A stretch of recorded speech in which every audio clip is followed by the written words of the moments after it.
Spitzzeri is the museum director of the Workman and Temple Family Homestead Museum, where he has worked since 1988, a mere child.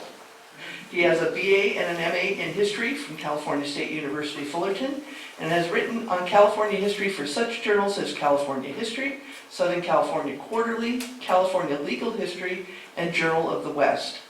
His biography on the Workman and Temple families is an Award of Merit winner from the American Association for State and Local History, and he writes nearly daily, and I can attest to this, on regional history in the Homestead Museum blog. Mr. Spitzzeri brought with him copies of his book on the Workman and Temple families and will be selling and signing them for $20 at the end of tonight's meeting. So please welcome Paul Spitzzeri.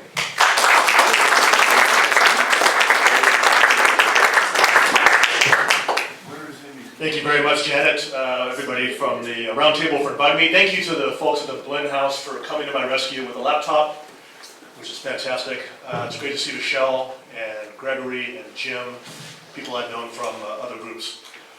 All right, so I am not a Civil War historian, scholar, whatever. I'm getting to know a lot more about it because a friend of mine wrote a book called West of Slavery. If you haven't read that, Kevin Wade, fantastic book. I'm reading one right now, Myth of the Lost Cause by Edward Bonekemper, very interesting book. A friend of mine has unloaded his Revolutionary War and Civil War books on me, which is fine, I'm enjoying those.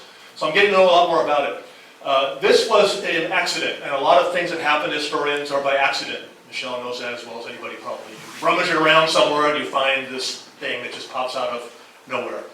I was on the board of the Historical Society of Southern California for 8 years, and we were moving from our longtime home at the Lummis House in the Highland Park area, and all the stuff from the Lummis House was put in storage in an old building in Pasadena. And I mean old storage building. So I go in there, we had to have like our flashlights for our phones, piling through boxes, and I see at the bottom of the box, and just miscellaneous stuff, an envelope that said, Jenkins, Diary, 1865. I had heard about this before, but I didn't know if this thing had survived, and it did. It had been in the Society's possession for 60 years. It had never been talked about, other than when it was donated in 1954, they put a little note in the back of the Southern California Quarterly, and it got thrown in a box, as a lot of these things do, and left there. Now, there have been biographers and collectors of Charles Jenkins. One of them spoke here, Wayne Sherman, quite a long time ago. He didn't know about the diary, and he's collected all kinds of stuff of Jenkins, photographs and all kinds of other material. Louis DiDonato wrote an article in the Southern California Quarterly about Jenkins. He did not know about the diary. And so it was kind of a remarkable circumstance. And so what I did was I transcribed it, and then the Southern California Quarterly published that. It was like the transcription directly, and then cleaning it up to make it a little more readable in modern English. One thing we should remember about this era is that this was a heavily Confederate jurisdiction. So Southern California was a lot more southern than it was northern. That's why Jenkins remains the only Los Angeles resident to fight for the Union Army on the battlefield. There were quite a number who fought for the Confederates. He was the only one who went to the north. And to do that, he had to go to San Francisco. He couldn't just find a place here or find other people. He went north to join in and be able to do that. Jenkins was born in Circleville, Ohio in 1839. His father died when he was young. His mother married a guy named George Dalton. Some of you might know that name. There's a Dalton Creek and a wash. And Henry Dalton was an English-born settler, merchant, who was in South America and in Mexico before coming to Mexican-era California back in the 1840s. His brother George wound up in Ohio. And so many years later, George brings his family, really two families, out here to Los Angeles to settle. And what Jenkins does is he becomes a printer. He works for a newspaper in Los Angeles, probably the Los Angeles Star to the best of our knowledge. And that's what he's doing before he decides to join the Union Army during the Civil War. So like I said, he goes up to San Francisco, and he's assigned to a Massachusetts cavalry unit. And so that means he's got to go, of course, to that area, get mustered in and what have you. And then he is sent down to Virginia, and that's where he winds up getting involved in battles. So this is one of Wayne Sherman's photographs of Jenkins. And he had great stories about how this popped up. I think there was some kind of a sale somewhere, and he walked into a store and there was all these things that were associated with Jenkins that he was able to pick up. Now, what Jenkins wound up doing while he was, advances here, living in Los Angeles, like I said, was working as a printer. This was a gold rush era town that had just gone through that period and was having a bit of an economic problem. So after the gold rush petered out and you get towards 1860, it's a kind of a dire situation. So that might have been a reason for him to find other things to do. He'd traveled a lot in Mexico, circa 1860, looking into mining opportunities, for example. This view, by the way, is from the hill, Fort Moore Hill probably, or one of those just west of the plaza. You're looking north. There's a baseball team that plays up there in that hill. So Dodger Stadium's right there.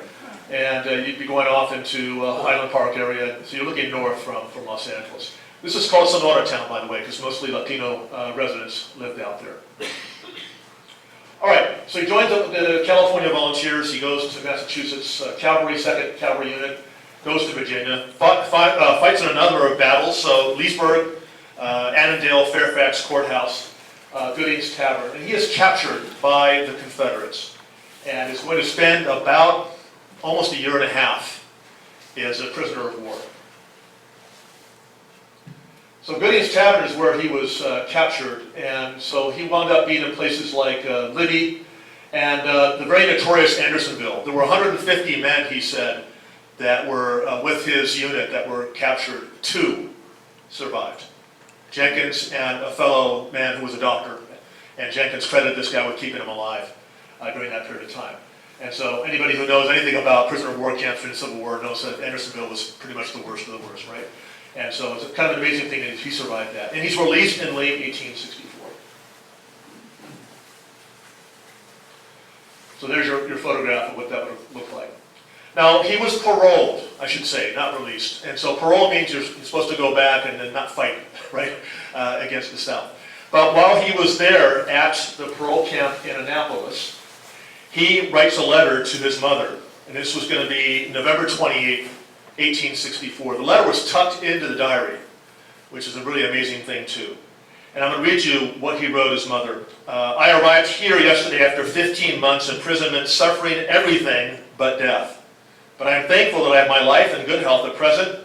Had I not had an iron constitution, I should not have lived through. There was over 40,000 prisoners. I think he meant in their force, something like that. There were 40,000 prisoners died in that time that I was held prisoner.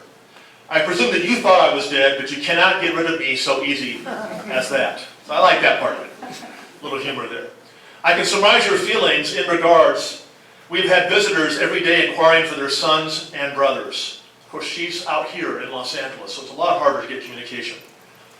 There are a great many tears shed for those that remain behind, for language cannot express the suffering in the different prisons in the South.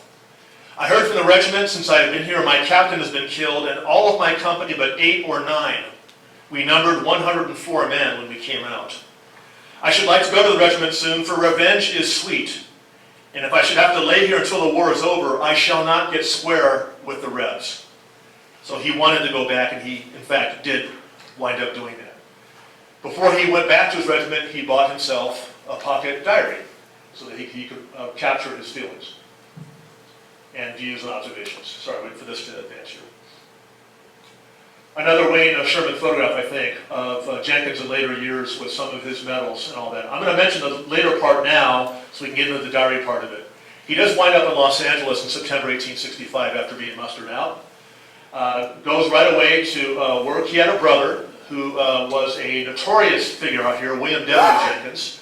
Got involved as a deputy constable in a shooting where he killed somebody over a minor debt and almost caused a race riot in Los Angeles. That was in the 1850s. Other stories about William W. Jenkins that I won't go into. He did marry Phoebe Sprague.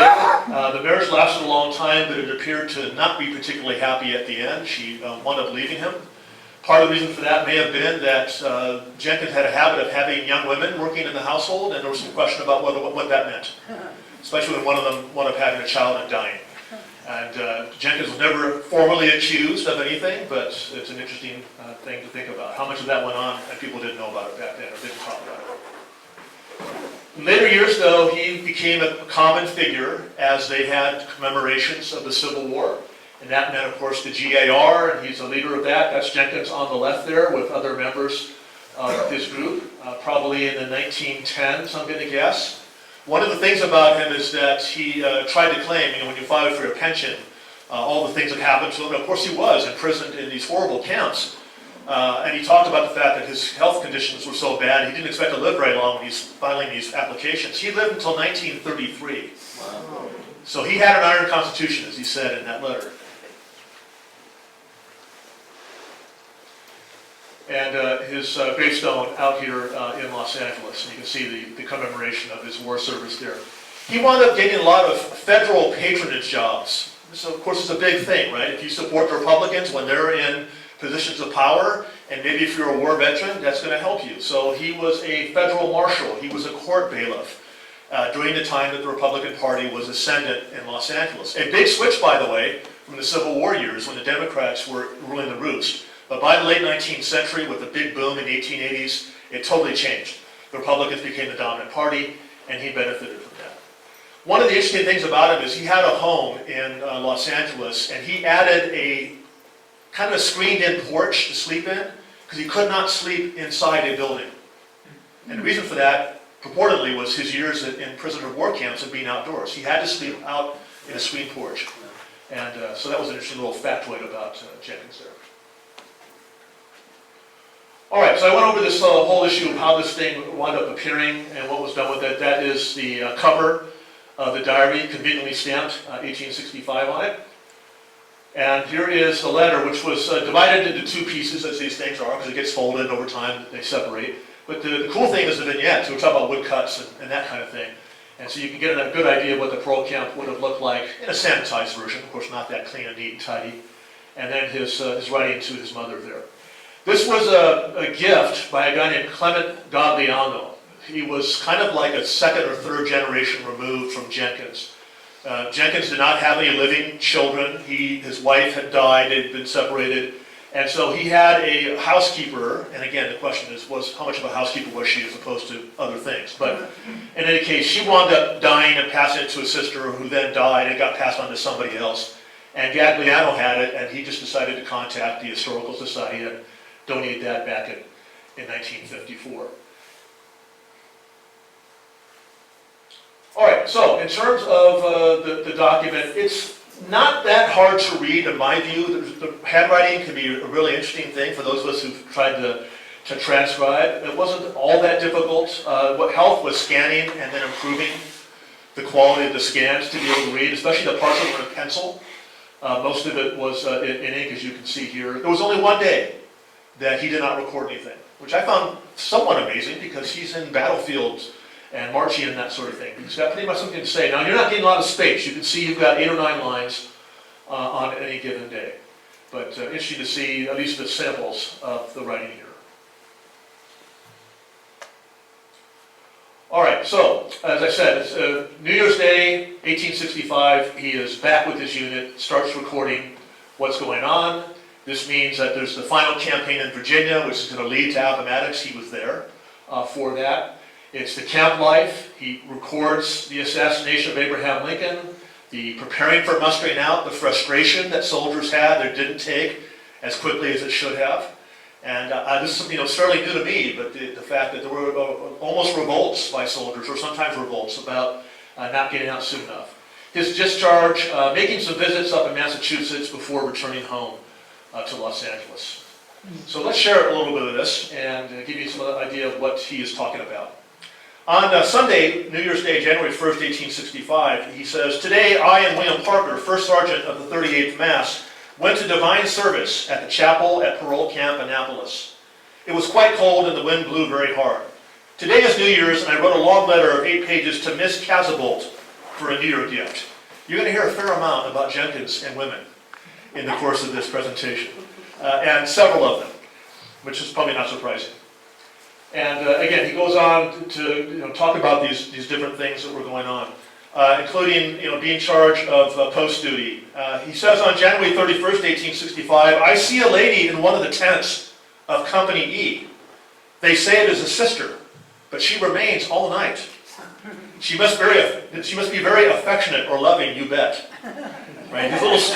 These are little stories of things you have. February 11th, he talks about a soldier receiving a dream book of a fortune teller last night. So I had my fortune told today, which proved to be very good for me, for as the money goes, but the girl that I love is the devil. So he's saying, yeah, I got a good fortune, but I have a problem with one of my girlfriends. And I don't know if it was Miss Casable with the 8-page letter earlier, or with somebody else. But this is a habit he has of talking about very different things, which is good, because you get a real sense of the diversity of what's going on in his life. And there's your empty day, by the way, up there, March 2, 1865. And there's a reason for that. On the last day of February, he says, today we traveled south all day and passed Fisher Hill, where the Battle of the 19th took place. Today we passed a Reb that the scouts killed. He was laying alongside the road, very peaceable. And then the next day he writes this, it's in the bottom of the left side. Epitaph for Charles M. Jenkins. Here lies a soldier and an honest man. Heaven works a wonder for us now and then. Not a great piece of poetry, but it's interesting. They find a rebel soldier on the side of the road. The next day he writes an epitaph, and the day after that he leaves it blank. So there's something that was going on there psychologically. Should we be surprised by that? No, of course not. It's just that he writes it down, which you don't often get that kind of point of view about things. I thought that was really, really interesting. He spent some time in Staunton, Virginia, March 1865. And he talks on March 5th about, this morning I and Garrity were left on safeguard at Mrs. Wilson's house by Captain Pamity. We were to remain until the rear guard came up, which we did, and then stole all of the old lady's fowls when we left. Of course, that was a common thing too. I've often wondered about Mrs. Wilson, because Susan Staunton, Virginia, is a little boy and winds up being president of the United States later on, right? Woodrow Wilson. So who knows? Wilson's a fairly common name, but Staunton wasn't that big a place either. So it's hard to say. He finally sees battle, really, about March 12th, not too far from Staunton. Talks about camping in the mud as they tore up the Gordonsville Railroad. That's a big thing too, right? You rip out railroad lines to prevent all kinds of things. We did that for 10 miles and did it on good order. He said, I do most sincerely pity the citizens of this part of the country, for we have left them destitute, but such is war. So he wants to get square with the Rebs, but then he realizes, right, there are people who are not the soldiers or the leaders that are being affected by this. March 31st, he says, this morning the ball opened. This is a common thing too, right? The dance, it's this whole thing about the battles. We would drive the Rebs, and then they would drive us. It was not decided all day. I was on the skirmish line twice, and they drove us back both times. Wounded and killed quite a number. On April 5th, I don't think I have a slide for this one. He says, this morning I dismounted a colored gentleman and found myself mounted and took over the division, or caught up. So he sees a black man on the road somewhere, takes his horse, hops on, and moves on. And so those little tidbits that you get of details. Not a lot about race in this, a few things here and there, as you saw. Fairly crowded in this part because there's a lot more action starting to happen. April 7th, Friday, this would be the top right of the image. Last night the rebels shelled us on the road and killed 2 men and wounded a number. We had to retreat. Custer came in to Prince Edward Courthouse with 30 battle flags. How many people knew who Custer was in 1865, right? We have not run across any Rebs today as they are on the run. We will not scare them up today. In other words, find them and engage with them today, I think. The next day, April 8th, he talks about the fact that he was on picket duty, had to stand post, went to a house and ordered breakfast for 13, which the niggers got for me. General Custer charged the Rebs today and captured 4 trains of cars and 40 pieces of artillery. That seems like an abrupt transition. Part of it is you have 8 or 9 lines to write in, but to go from one thing where you order a black person to get your breakfast for you and your fellow soldiers to moving to something else is a little bit jarring to see that. He noticed, by the way, at April 8th, he said, today's 4 years ago the war commenced. The 9th, he says, the morning the ball opened rather easily. The Rebs shelled us, but it had little or no effect. We dismounted and formed a skirmish line, but were soon called in, and General Lee surrendered his army. And we have his army surrounded. Sheridan and Lee are on neutral ground, waiting for U.S. Grant, who will be here soon. April 10th, which I think will be the next one here, top left. This morning, everything is peace as Lee surrendered his army yesterday at 9 o'clock a.m. to Sheridan, and Grant came up in the afternoon to arrange matters. They have agreed to parole them and give them all personal property. We moved today and camped near Prospect Station. On the bottom, April 17th, yesterday it was reported that A. Lincoln was killed by Booth. We all thought it was a sell or a rumor, but I'm afraid it is true. Wednesday the 19th, same thing on the bottom right there. Today the news of Lincoln's death was confirmed. Today our horses have not had anything to eat. The news of Johnson's surrender came to us today. That was a little activity down further south that was being dealt with because Jenkins was part of the company that wound up being sent down to North Carolina to help Sherman chase after Joseph Johnston, who then wound up surrendering. Then it was back to Virginia, heading up to Petersburg, and on the 29th of April, we hear from the diary, I heard that Booth was killed on the Rapidan by one of Baker's detectives. May 4th, and through the part of May, he's in Petersburg. And so we have a slide here that will show up those pages. There we are.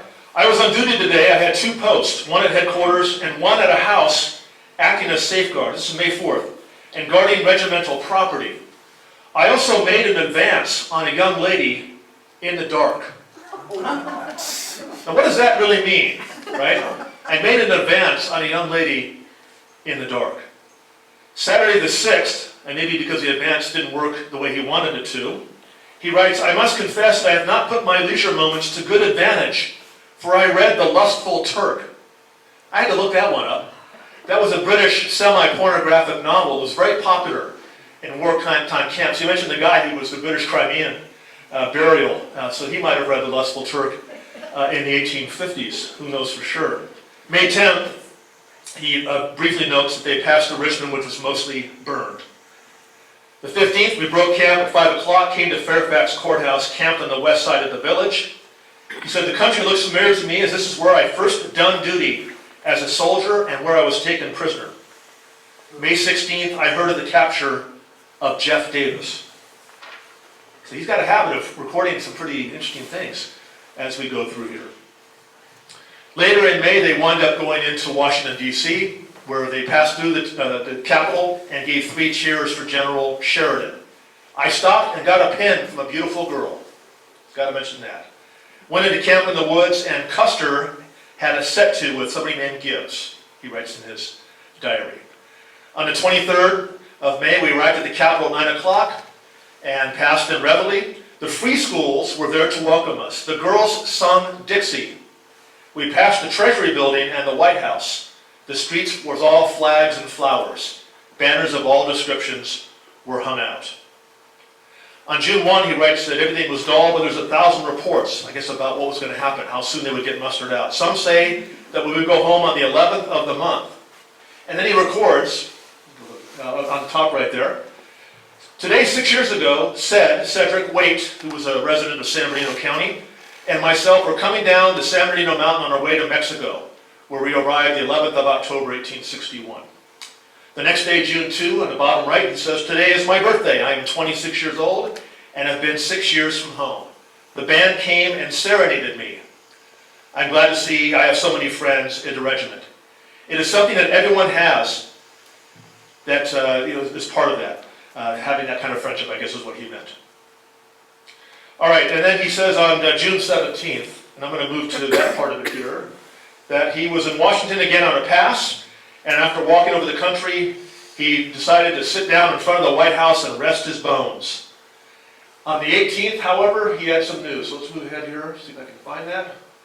That would be on the top left. This morning I woke up and found myself in a strange place, La Casa de Amantas. Now in Spanish, that means basically house of love. So what kind of house of love has he gone to? He had to write it in Spanish. I thought that was interesting too. Like, you want to read his diary and not figure out what he's talking about? I did. June 19th, the order came, and it sent the boys crazy.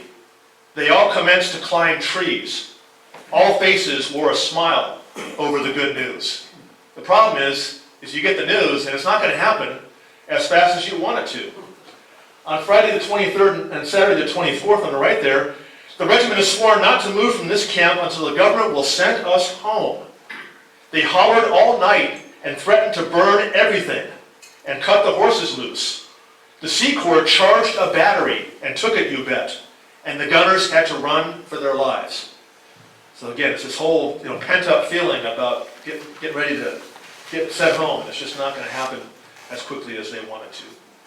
On July 4th, he talks about it's very full there.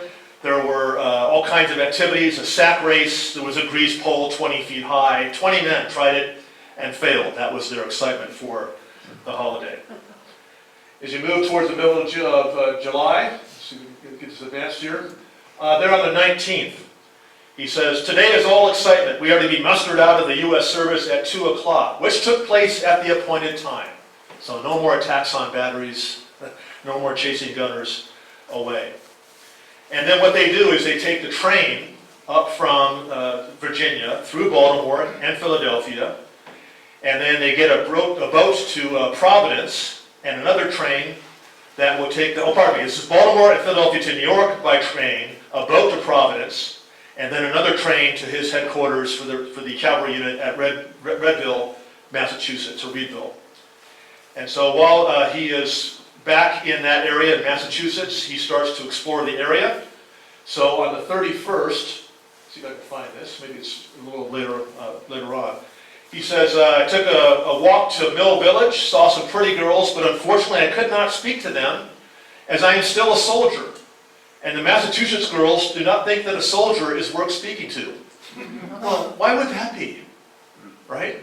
He had a habit of accosting a woman in the dark. There was a lot of notorious rumors about soldiers in all wars, in all times, of course. And so that's his little take on that. But on August 2, he writes, from Reedville, Mass., this evening I went a-galling. I had an appointment with a young factory girl, but she failed to connect. But I found 2 others, and we froze to them and went after pairs. So there may be some code there for some of that stuff. He had a habit of doing that too. The next day, on the 3rd of August, 1865, today the paymaster has come out and paid all of the Massachusetts men, but the California battalion boys will not sign the rolls. So something was going on there about the level of compensation, I'm assuming, as part of that. And then he follows right away with McCarty, the scout, and myself went to Hyde Park and became acquainted with Miss Rosie McGuire and Miss Margaret Haslett, both beautiful girls of 16 summers. That would be a little bit of a problem today. A little thing called statutory, right? But it's a different era. August 5, 1865, I took the cars for Boston and took lodgings at the Boston House, went to the theater, and went to bed like a good boy. So maybe no La Casa de Mantas for him up in Boston. That's the implication I got from that. But he had other people he wanted to see. So on the 6th, the next day, on Sunday, he went to a place called Hanover to seek Lily and found her. Her beauty exceeded my expectations. So never mind about the factory girls, or what were their names again? Rosie McGuire and Margaret Haslett just from 3 days before. He is going to go see Lily. I found her quite loving. Stopped and took tea with her, and as it was Sunday evening, I retired early and soon found myself in the arms of repose. So you can make of that what you will. On the 9th, with Lily, I took a walk through Springfield with Miss Reed. She is quite lovely. But I am sorry that I do not find a place in her heart. But why? Exclamation point. Such has always been my fortune. This guy's bouncing around, right? He's got the most beautiful girl in the world, and next day he feels like the whole world's falling apart on him. I wonder if he was a bit bipolar, actually. Thursday the 10th, this morning things looked rather crooked. I had an introduction to one Mr. Smith. I am sorry today that I do not like him. I fear that I must make my stay somewhat shorter than I expected, as there is no rest for me here. Pistols for 2, if I stay. Yeah, that's pretty interesting, right? And then on the next day, August 11th, he goes from violence to this. Patience is the true something of women's heart, as they are as changeable as the wind. But I, poor shaft of the wind, have lost my bead on the wide ocean. And he's got 6 exclamation points. 7. He's trying to be poetic and talking to himself about his heartbreak and all of this sort of thing. So maybe it's time for him to head on. In fact, he goes to New York City, and he says that this morning I woke up, after I got up, I could scarcely find myself after bed bugs got through with me. Right? We've all lost the understanding of what that is. Well, we'll get it back pretty soon because it's happening already. Right? Bed bugs are on their way back. But that whole thing was going on. The house is very bad with them. He says, another guy and myself went to the Central Park. Found it a very pretty place and very neatly kept. Central Park had only been open for a very short time, by 1865. But he thought New York was a very dull place, actually. So on the 16th, he finally gets to go home. So let's see if we can advance up to September, thereabouts. So on the 16th, this morning, I take the boat Costa Rica for San Francisco. We started at noon. There's about 300 passengers aboard. There is 12 Californian soldiers aboard. There was quite a number on the wharf to see us off. There were 3 cheers for Ellen and 3 groans for Andrews. Talking about different officers that they were dealing with. Now what they're going to do is they're going to go from New York and through the Caribbean, and they're going to go to the east coast of the Central American area, and then cross over and then take another ship up to Los Angeles, or actually San Francisco from there. On the 18th, he says, this morning everybody's much better. Well, you know why? They're getting over the seasickness, right? The children are running about their decks. It is cleared off and is quite warm. I ate a hearty breakfast this morning. KG took a ring off my finger and placed another in its stead. But I should prefer the one she took, for it was given to me. I thought that was really weird. Like a woman gives you a ring, and then you complain that she takes a ring that you got from somebody else. Like if he's hooking up with somebody, what are you complaining about? Enjoy the experience that you're having. And you'll hear more about KG as we go through this. The 19th. This morning everything is lovely, the wind is dead, and so forth. I slept on deck last night with KG. So he got over the ring thing pretty quickly. 22nd, this morning we buried the second mate. There was a child born, but it did not live. It was thrown overboard. People don't often think about that. When all these deaths happened in ships, that was obviously your only option. Aspinwall, which is going to be in again, this area I'm talking about on your trip down to Central America. This morning we arrived at the above place at 10 o'clock p.m., but my Kate throwed me off. There was some fight. I had to content myself with the natives. So I don't know if that's sexual or just, yeah, I think you're right. We arrived at Panama at 5 o'clock in the cars. And things get better with Kate because the next day he says this. This is Panama Bay. 3 p.m. Kate told me to go to hell. And I am a damn fool that I do not go. But the next day after that, the 27th, they're at sea on another ship called the Colorado. There is no doubt that Kate is mad with me. He said, but I cannot please her. That's what it is. Kate has brought me a pair of shoes, but I don't like them. Well, again, you get in contact with somebody, it's a ring, it's shoes, he's just not happy. That's the problem with this guy. The 28th, Kate and myself had a quarrel today. So it's really interesting to see all this. Now, by the time you get down to September, they are finally making their way closer to this area. This is an interesting little tidbit. September 2, we find ourselves at sea once more and will touch at Manzanillo, western coast of Mexico, to discharge some freight, such as arms for the Mexican government. Well, what's going on in 1865 in Mexico, right? There's still Emperor Maximilian there. And so he says, I find a change of climate has not benefited my health. We came into Manzanillo at 4 o'clock and found 2 Frenchmen there, so that we could not discharge the arms. So that was a cool little tidbit to see. That's all he mentioned about that, but you get a little hint of that. By September 6th, he says, we are off San Catalina Island. It is in sight and looks very natural, which I think means that he obviously recognizes it from his years living in this area. And fortunately, by the 9th, his relationship with Kate G got a little bit better.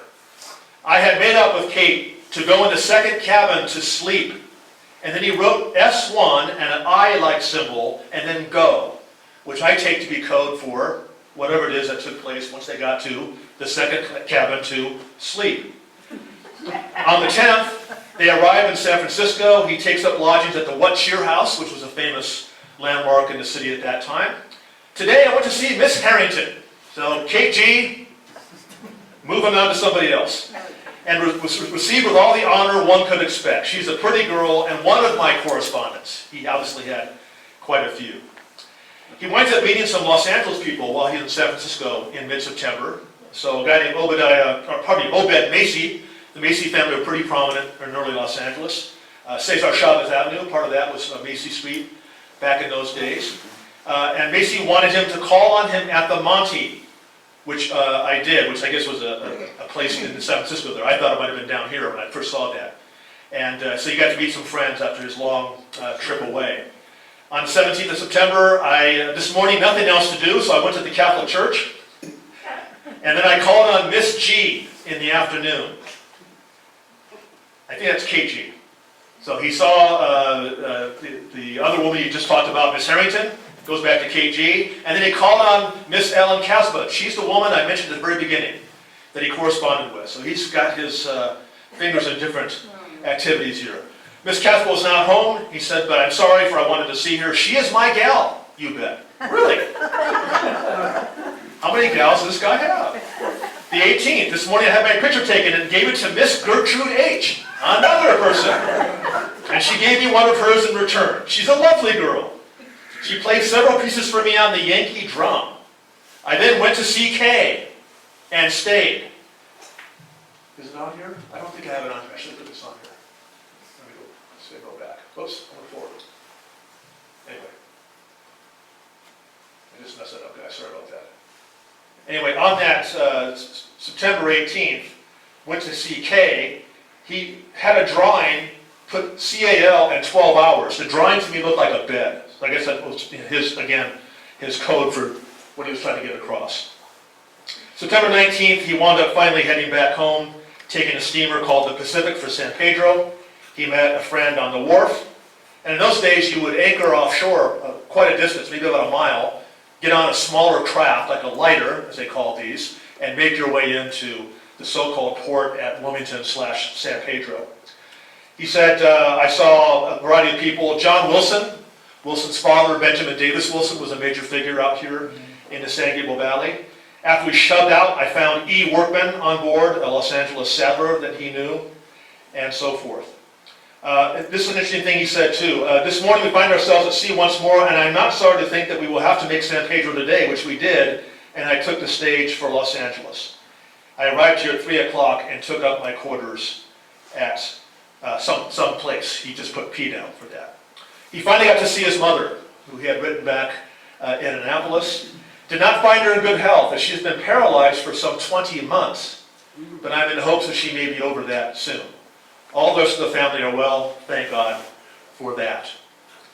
And then the day after that, he meets his brother, and they went to visit some friends. He got a horse and saddle, went to town, went to church, and the last thing he wrote was on September 24th, 1865, where he goes to the Habaneria with his brother. This was a soap-making factory off of the San Gabriel River, the old Rio Hondo, pretty close to where Downey is located today. And he just abruptly ends his diary at that point. All the excitement was pretty much over.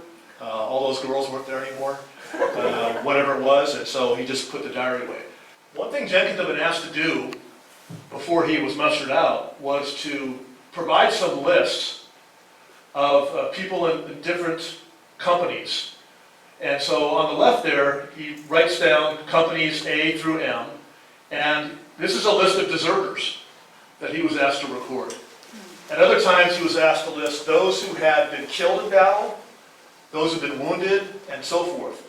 And so he was given some responsibility while he was waiting to be mustered out for that. So there's some notations about some of that at the end of the book, which I thought was interesting too. He also wrote on the bottom center there, from the grave of William E. Ormsby of Company E. So he captured that in his notebook, which I thought was very interesting as well. So it's a really kind of a cool way this whole thing ends. You can see a little bit on the side too. He records how many deserters there were, how many discharged, how many promoted, how many prisoners, and so forth. So hopefully you've gotten a pretty good idea of what a young man of 26 was up to in those last few months of the war and the mustering out period that were after that. And to find this out here was quite interesting. As I mentioned, he was the only Los Angeles resident to fight for the Union Army. Horace Bell, a name that some of you might have heard of, was a spy/scout, apparently for the Union Army. Bill had a habit of slightly exaggerating his history, so it's not clear, how much he really did as part of his activity. But there's no question that in this case, this is the only person who fought on the battlefield for the Union Army during the Civil War period from this area. So thank you very much for having me out. I appreciate it.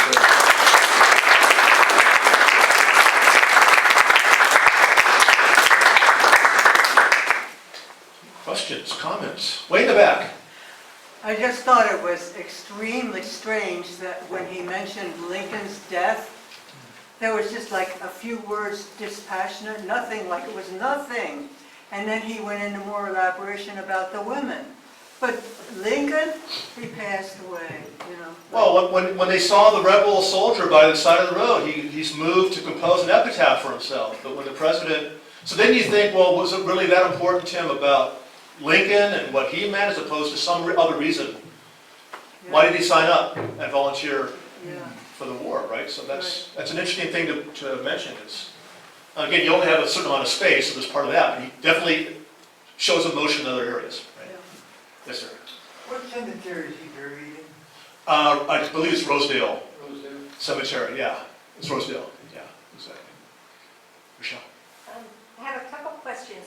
One, did you say that someone has written a biography of this guy? In article form. Okay, well, what did he ever do in his life that made him kind of worthy of writing about? And do you know who he was hanging out with in Los Angeles before the war? Like, I know not everyone was, most people were Confederate, but not everyone. Like, did we ever have any idea about what he felt about his hometown and it being so Confederate-minded? Well, he's from Ohio, for one thing. And yeah, there would be a small cadre of people that you would associate yourself with.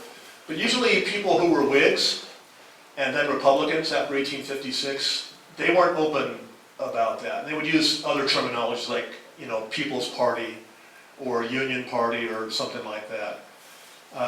First part of your question was, why would Louis DiDonato write about him? I think because he was the only resident in this area to fight for the Union Army. When Louis learned about this, he was pulling his hair out. If I'd only known, this would have made my story a whole lot more interesting. And Jenkins' life afterwards had some interesting components to it, so I think Louis was interested in that. In fact, at one point he decided he wanted to write about the love affairs of Charles Jenkins and all this stuff. He was drawn to that. He's a drama teacher, so maybe he saw something more in it than most of us would from that standpoint. Anybody else? Was there anything else given to the Historical Society besides the diary? That was all there was, I believe, just the diary and the parole letter that was tucked inside of it. And I know Wayne talked about how he wound up with the other stuff. So the obvious thinking was all those things were together and they got split up in some way. And why that is, I don't know. Somebody might have thought the diary had a certain kind of value and they would hold on to that as opposed to letting the photographs and medals and other things that Wayne Sherman has go. That is an interesting question, is how that all transpired, what the thinking was behind it. Yes? Any idea what his occupation was? Before he went to war, he was a printer for a newspaper. When he got back, he tried different things. He was a farmer for a while, south of town. And then, like I said, he got into these patronage positions. So he was a federal marshal for quite a long time. And so if the Republicans won elections, which they frequently did, he would often get these positions due to that. So I think his status as a veteran helped him, but also just supporting whoever the Republican candidates were at the time would help too. Yes, sir. Do we know details of his military service, like what his particular jobs were? And was his unit straight up infantry, or were they particulars? It was a cavalry unit. He wound up being mustered out as a sergeant, which I guess would explain why he was given those tasks of compiling data and that sort of thing. So yeah, but what he was actually doing while they were on the march and on the battlefields, he doesn't make clear. A lot of picket duty, obviously, and sentry duty and that kind of stuff. Stealing Mrs. Wilson's chickens and taking a black person's horse in them and what have you. Yeah. But yeah, he doesn't write. Again, there's not a lot of space. Were the cavalry units also a little more elite, or have a little more panache than your average infantry? Yeah, I would imagine so, because you're on horseback, and that's a question for others who know that better than I do, but when he volunteered, he was assigned to one. I don't know how much choice he would have had in that. Yeah, I know there was some issue about what to do with the California volunteers, as far as integrating them into, different units when they got back east, so, and he referred a bit to that. I think at the end too, when they wouldn't sign their papers, something was going on there too, so. Anybody else have any thoughts about that, like, the preeminence of the cavalry unit as opposed to being in infantry and that sort of thing? Yeah. Well, that's why he would have known who Custer was. Yeah, knowing Custer would be an obvious thing, right, because of that as well. Yeah, absolutely. Anybody else? Yeah.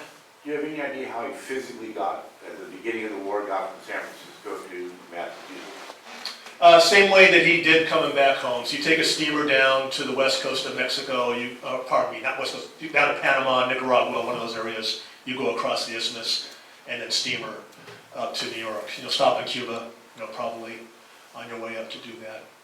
Yeah, that would be the obvious way. All right. Well, thanks again.